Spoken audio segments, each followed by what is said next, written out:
So when you try to budget as a consumer, obviously if we all had our druthers, we'd pay cash for everything. We would never need credit for anything. That's not realistic for most people. 7 out of 10 Americans live paycheck to paycheck, which means they're probably living credit card to credit card as well. We had never had credit. We had a nice job, we made nice money, and we said, well, I want to see if I could get a credit card if I qualified.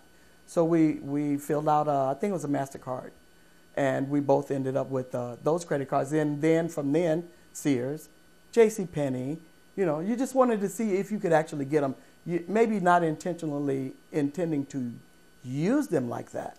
But then once you find out how easy it is, you have cash in your pocket, you got the credit card, cash versus plastic.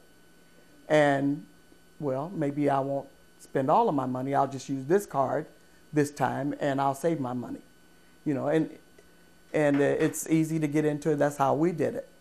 And I had like 12 credit cards and I maxed them all out. Buying, you name it. We bought it.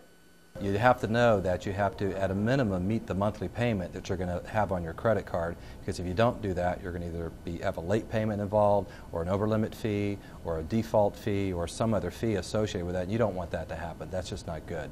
So rule number one is don't ever charge any more than you know that you can make the minimum monthly payment on. Now, I would never suggest you make the minimum monthly payment, because if you do that, you're going to get underwater real fast.